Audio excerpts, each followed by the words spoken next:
سنة وكلكم طيبين بمناسبة دخول المدارس. النهاردة عملت لكم العيش الفينو بالطريقة البسيطة العادية السهلة جدا. يعني هما ما يعدوش 3-4 مكونات بالظبط موجودين عندك في المطبخ. سهلة جدا. هو اهم حاجة في عيش الفينو التكنيك بتاع العيش، يعني انتي ترتيب وضع الحاجات وسمك العجينة والعجن فيها كويس جدا، وان هي تكون عجينة مطاطية ناعمة. هي دي اللي بتعمل الهشاشة بتاعت الفينو والارتفاع بتاعه. وكمان في الفيديو ده هقولك ملحوظات مهمة جدا تخلي بالك منها وانتي بتعملي عجينة الفينو، وفي حاجات ما ينفعش تتحط في عجينة الفينو خلاص، لان هي عجينة مش زي اي مخبوزات، مش زي عجينة الباتيه، مش زي البريوش مثلا. لا، هي عجينة سهلة وبسيطة، مكوناتها بسيطة جدا وناجحة جدا لو التزمتي بالطريقة يعني وبوضع الحاجة في وقتها، وطبعا بالعجن. بصوا الفينو هش جدا، تسويته ممتازة. كمان التسوية فيها عامل مهم جدا، حاجات بتخلي بالك منها عشان ينجح معاكي. يلا نشوفه. مساء الخير، ازيكم من قناتي مطبخ وصالون ريهام. معاكم ريهام صبحي. هعمل فيديو النهارده سهل جدا وبسيط، مكوناته عندك في البيت موجوده.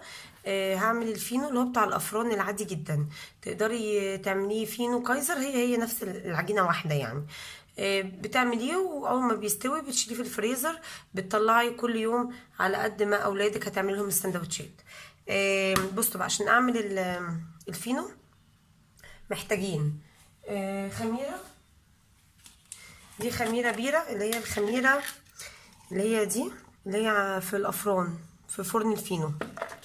يستحسن تستعملي الخميرة دي. بصي الحتة دي كلها قد الليمونة. أنا هعمل نص كيلو دقيق، دي كفاية تمام اهي. طبعا عشان تضمني ان الخميرة تبقى شغالة وكويسة جدا، فهنعملها هنا الاول. هنعمل حاجه كده كعجينه مبدئيه بتتركن تتخمر على جنب، وبعد كده نعمل بقيه المكونات. هقول لكم ازاي. يعني في الاول احنا هنحط الخميره اللي هي بيسموها الخميره بيره، اللي بتبقى في عند الافران بيشتغلوا بيها. اهو مكعب، بصوا قد الليمونه الكبيره شويه، او بقد البرتقانيه الصغيره خالص. تمام. عليها كوبايه من الميه الدافيه، ميه دافيه مش ميه سخنه، يعني ميه ايدك تستحملها اهي، مش سخنه، لان لو سخنه الخميره هتبوظ. خلاص اهي كده اهو. وطبعا احنا عارفين ان الخميره بتتغذى على السكر، فهحط معلقتين كبار سكر، ده على نص كيلو. كل ما بزود بقى مقدار الدقيق بزود كل المكونات دي. معلقتين كبار سكر. ونصيحتي اعملي نص كيلو الاول، نجح معاكي يعني كل مدى اعملي نص كيلو في نص كيلو. ليه؟ بيبقى اسهل في العجن، وقت تسويه اسرع، وبتعمليه بتخلصيه بسرعه. لكن لما تعملي كيلو هتضاعفي مقدار وقت العجن، فتقعدي تعجني فيه مثلا ربع ساعه، بتاع ايدك هتوجعك، هتتعبي. وممكن كمان تتعبي ما تعجنيش كويس، ما يظبطش معاكي الخليط يعني. خلاص. فانا بحب كده، لما اكون هعمل حاجه بعمل في مقدار دقيق قليل، وكل ما ده يخلص اعمل تاني. ايه المشكله؟ هدوب بس الخميره في الميه الدافيه مع السكر، ادوبها كده كويس.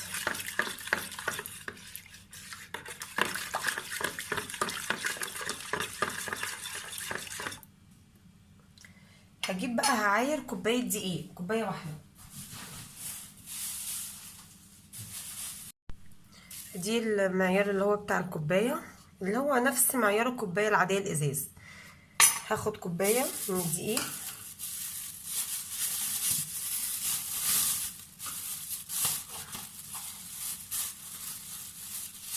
دي نسميها عجينه جانبيه كده بتتعمل اهي. كوبايه من الدقيق واقلبها.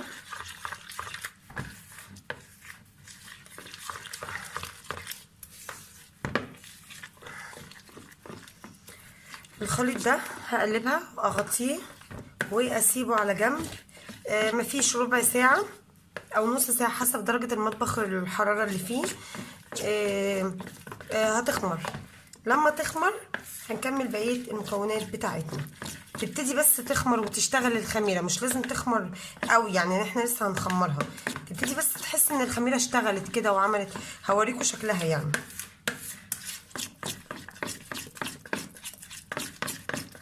شايفين العجينة؟ عجينة سايلة زي عجينة الزلابية كده مثلا.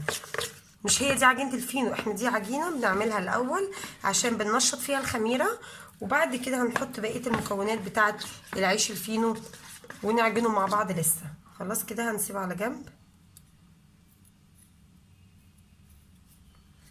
هغطيه واسيبه في مكان دافي ربع ساعة وارجع لكم تاني. بصوا كده، انا عايزة اوريكم ان الخليط، بصوا عالي وعمل فقاعات هوا، شايفينها؟ انا سبته بالظبط صدقوني 10 دقايق، يعني اقل من ربع ساعه كمان. سيبوه انتوا ربع ساعه مش هتفرق يعني، هيعلى اكتر. فكده اعرف ان الخميره شغاله ونشطه وتحفه. هبتدي احط بقى بقيه المكونات اللي انا هحطها. المكونات اللي انا قلت الفينو ده عاملاه اقتصادي، اللي هو العادي جدا، اللي هو دقيق ومعجون بميه عادي جدا، والخميره مفيهوش اي حاجه. هحط له بقى رشه ملح، رشه ملح صغيره خالص.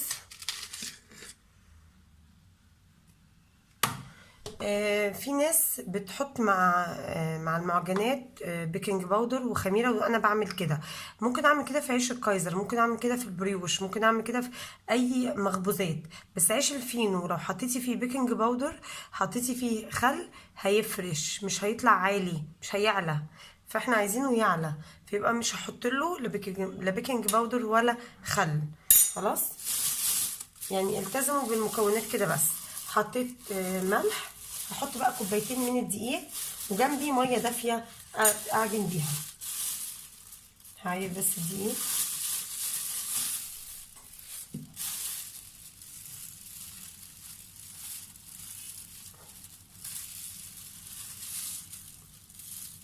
كوبايه من الدقيق، احط معاها كوبايه تانية.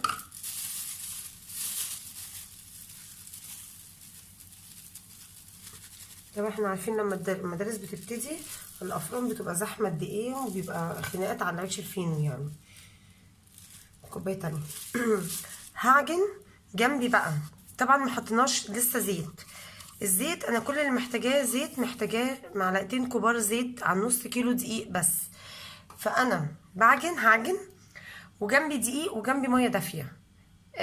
لقيتها بتلزق هزود حبه دقيق، لقيتها ناشفه في ايديا هزود ميه دافيه. تمام. وجنبي الزيت. بعد ما اعجن واشوف قوام العجينه خلاص بقى مظبوط، ننزل بالزيت. نقلب بقى كده. هو عامه نص كيلو دقيق بيبقى 3 كوبايات وربع، فانا كده حطيت 3 كوبايات. جنبي الربع ده بقى احتاجه بقى ايه وانا بعجن، رشتين وانا بقى بشكل العجينه كده يعني. هي طبعا بتلزق زي ما انتم شايفين، اذا هي محتاجه رشه دقيق.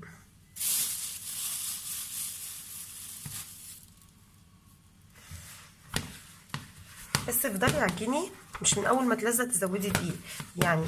لو هي بتلزق حاجه بسيطه كملي عجنه وهي هتلم معاكي. لو هي بتلزق جامد هتضيفي دقيق، فانا معايا لسه بتلزق جامد. خلاص هزود دقيق.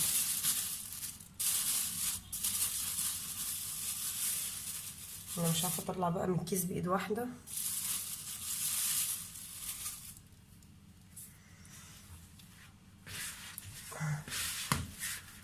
ودي بيتحط بالتدريج، ولو هي احتاجت ميه برضو هننزل بالتدريج.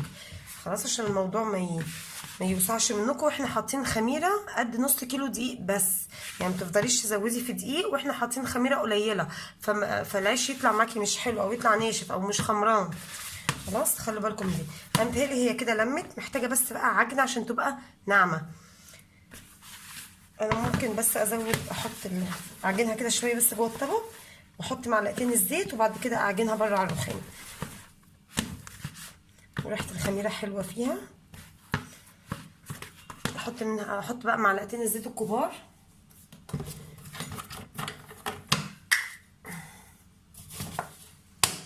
زيت ذرة او عباد شمس، دي كده معلقة بس. هتساعد برضو ان العجينة تلم في ايديا برضو شوية، متبقاش ملزقة قوي. افضل اعجن كده لغاية ما الزيت يدخل جوه العجينة تشرب.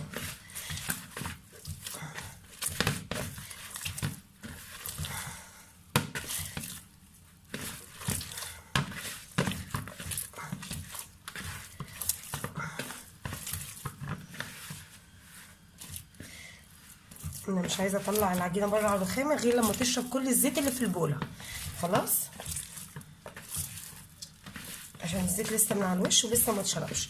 يفضل جدا في العيش الفينو ان الزيت الماده الدهنيه تتحط في الاخر.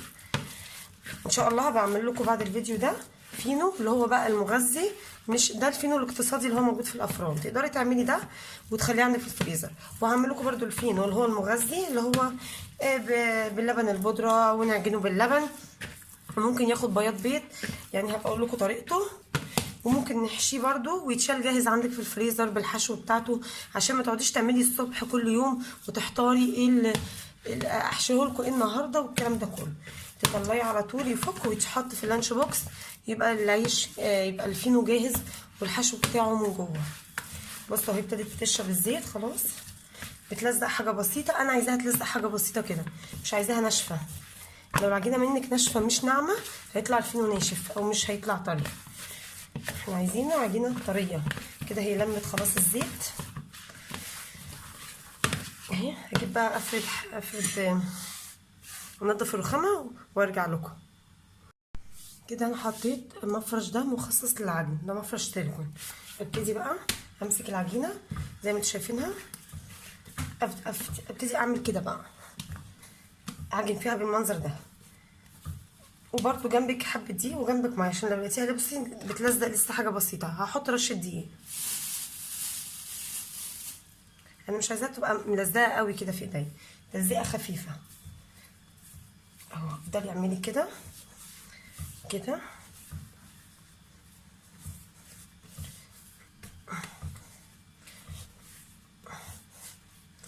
افضلي اعجني فيها، كل ما تعجني فيها تلاقيها مسكت على فكره. عشان كده بقولك ما تستعجليش في ان انت ترشي دقيق على الفاضي وخلاص.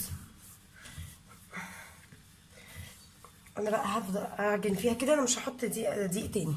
انا عايزاها بتلزق بسيط، بس انا هفضل اعجن فيها عشان كل ما اعجن فيها هي هتبطل ان هي تلزق.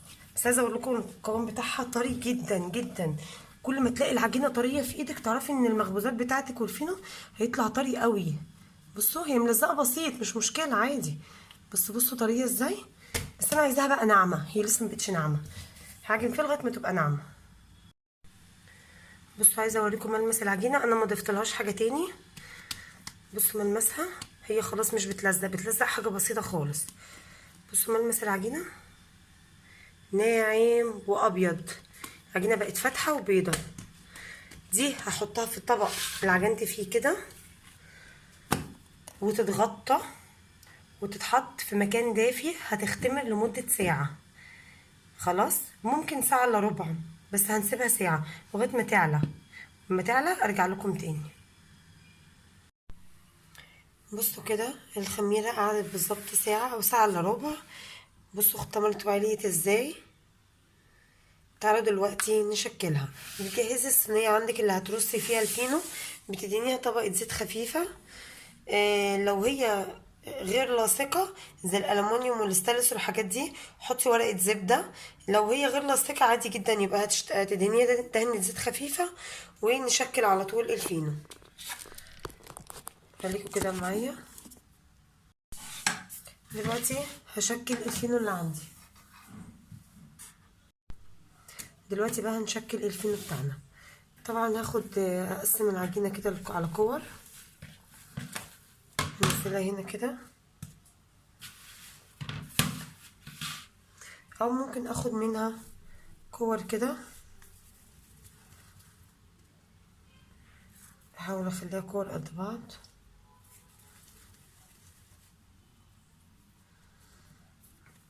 عشان يكون حجم الفينو واحد.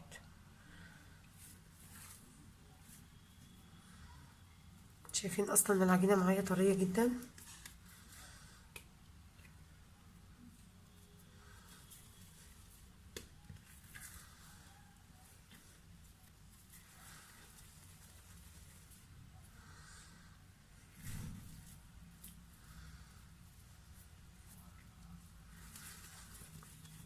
اشكل كده.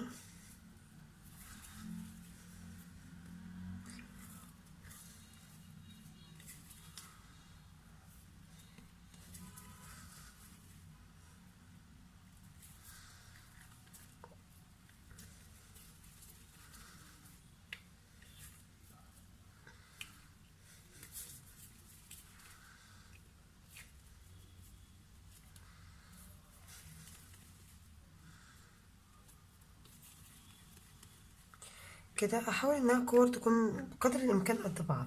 يعني دي طلعت صغيره، ممكن اخد حته من كل واحده حاسه انها كبيره كده اهو.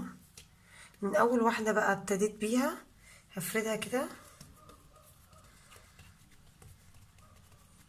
انا عامله كايزر، لو انت عايزاه طويل هتزودي في الطول بتاع الرغيف.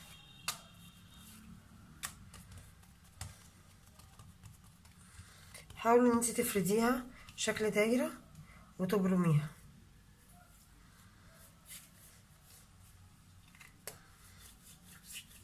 كده اهو. اقفليها من الجوانب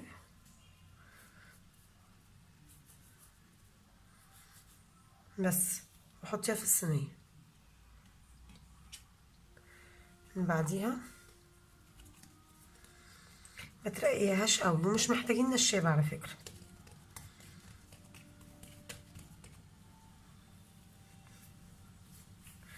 كده اهو. بس قفلتها كويس واقفل الجوانب.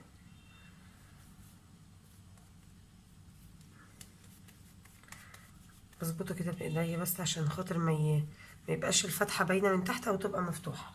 واحطه في الصينيه. لازم يتحطوا بعيد عن بعض.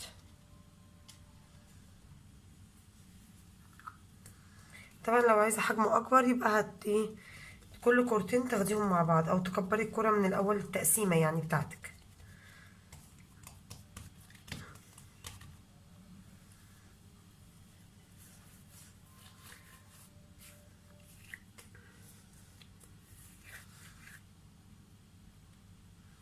بس تروحي تحطي على طول في الصينيه.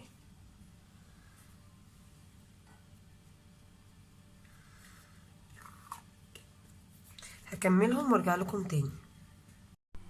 بصوا كده انا شكلت الرغيفه بتاعت الفينو. بصوا عايزه اقول لكم وانا كمان بشكلها هي شغاله بتعلى. معنى كده ان الخميره نشطه وقويه. نصيحتي في الفينو استعملي الخميره بيره، ما تستخدميش الخميره الفوريه. خلي الخميره الفوريه للمخبوزات، البريوش، الباتيه، الحاجات دي اللي هي ما بتحتاجش ان هي تفنش لفوق. وكمان ان الخميره بيره بتطري العجينه قوي. عملت دول يعتبروا كده 3 4 كده 7. والصينية دي دهنتها كويس كده فيها 3، يبقى كده 10 ترغيف. 10 ترغيف بنص كيلو دقيق. تمام. هشغل هدفي الفرن واطفيه، يعني ادفيه بس حاجة بسيطة. او ممكن ادخل الصواني دي في مكان دافي وضلمة تختمر كمان نص ساعة. نص ساعة كمان الفينو يختمر كويس. وارجع لكم تاني قبل التسوية هنقول لكم هنسويه ازاي. بصوا بقى انا عايزه اوريكم الفينو. بصوا كبر ازاي، تضاعف حجمه جدا. حجمه كبر قوي، بس الحته دي اتزنقت، بس ما علينا مش مشكله. اوعوا تلمسوه بقى لحسن يهبط تاني، ولا مثلا يبصم بايديكم ولا الكلام ده. سيبوه منفوخ كده وجميل. والتلاته دول بصوا ما شاء الله يعني اكبر بكتير من الفينو اللي بنجيبه اللي هو الرفيع ده نص كيلو. نص كيلو دي عمل لي 10 ترغيفة كبار منفوخين. يعني ممكن يكون في الطول اقصر بس فيها منفوخ يعني. هنعمل ايه عشان نديله وش حلو وجميل؟ ممكن نديله دهنة زيت خفيفة ونرش عليه سمسم وحبة بركة. ممكن نديله دهنة بيضاية كده دوبتها مع نقطة لبن وكيس فانيليا. هوريكم شكلها اهي. بصوا دي بيضايه كامله عادي يعني. حطيت عليها بق لبن صغير، معلقه كبيره يعني لبن، وكيس فانيليا. هقلبها كده. هدهن وش الفينو بالراحه خالص وما احطش كتير علشان ما يتحرقش حوالين الفينو. خليكم معايا. بصوا كده هدهن دهنه خفيفه كده وبمشي بالراحه خالص وقليل عشان ما ينزلش على الجوانب يتحرق في قعر الصينيه بتاعتي.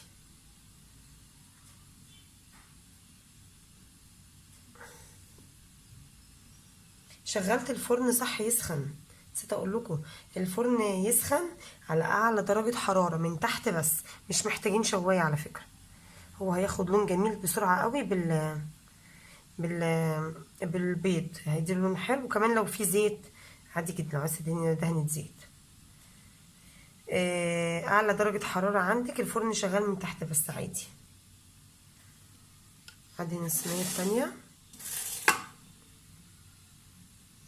بس ما بياخدش حاجه. ممكن خليط الدهن ده تشيليه في علبه في التلاجة او في الفريزر. كل ما تعملي معجنات يبقى ده خليط الدهن بتاعك بتاع الوش. ممكن تضيفي له رشه نسكافيه صغير لو مفيش فانيليا، او ممكن تحطي فانيليا ورشه النسكافيه تديله لون بني جميل قوي. بس انا عايزاه يبقى فاتح، يطلع فاتح يعني. في ملحوظه مهمه جدا، الفينو ما بياخدش وقت في الفرن. اول ما يبتدي ياخد لون ذهبي من على الوش بطلعه على طول. تمام. اوعي تسيبيه تقولي لا لما استنى يتحمر شويه هينشف. ماشي، دي ملحوظه مهمه جدا. الفينو اول ما ياخد الذهبي بس كده يبتدي يلون، اطفي وطلعيه على طول ويتغطى بفوطه منديه شويه وتسيبيه لغايه ما يبرد تماما، وبعدين نطلعه ونشوف شكله حلو بقى ولا وحش، وانتوا اللي تقولوا لي رايكم ايه. انا هدخل دلوقتي الفينو الفرن. انا مشغله الفرن حامي جدا على اعلى درجه حراره عندك، وندخله الفرن. اول ما يبتدي يشقر كده او يحمر هطلع ياخد لون ذهبي سوري، هطلعه على طول واجيلكم. عايزه اوريكم شكل الفينو بتاعي لسه خارج من الفرن. في ملحوظه انا نسيت اقولها قبل التسويه. بعد ما دهنا رشه دهنه البيض دي هي اللي اديته التحميره واللون الجميل ده.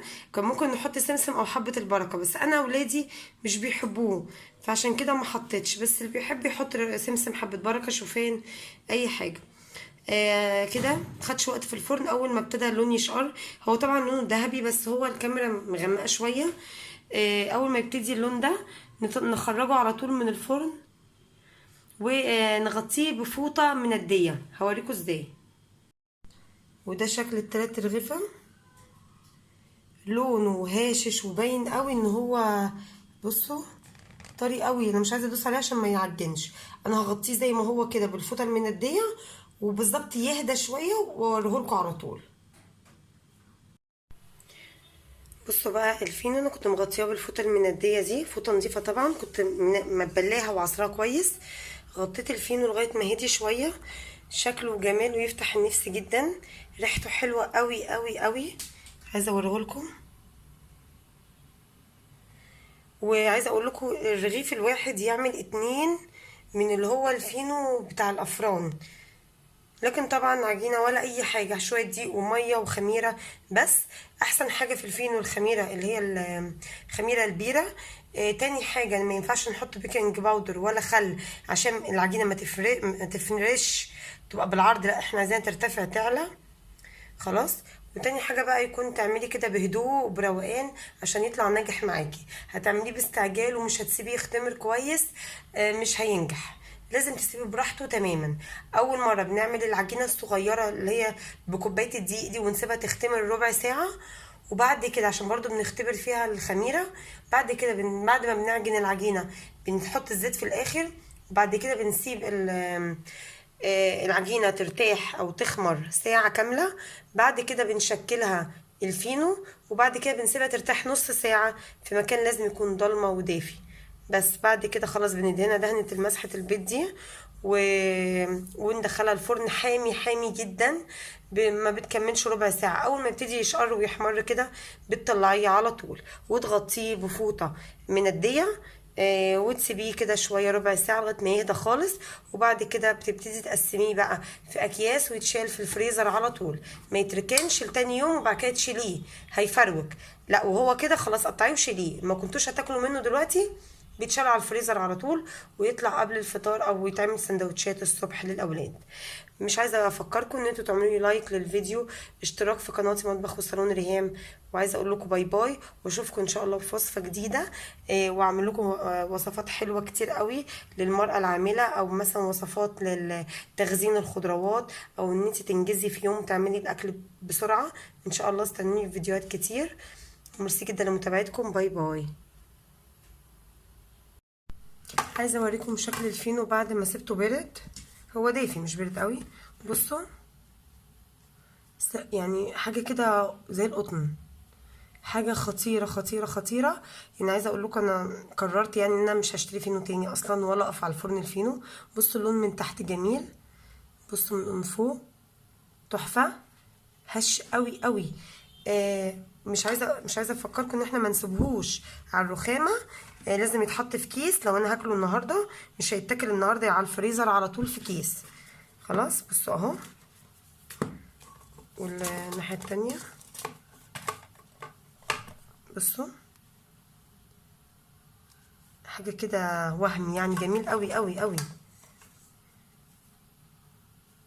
بصوا تحفه. فما تنسوش بقى، عايزه لايك لايك لايك لايك لايكات كتير جدا، واللي هيتفرج على الفيديو من غير ما يعمل لايك هزعل منه جدا. متنسونيش في اللايك والشير والسبسكرايب لقناتي مطبخ وصالون ريهام. اتفضلوا الفينو اهو.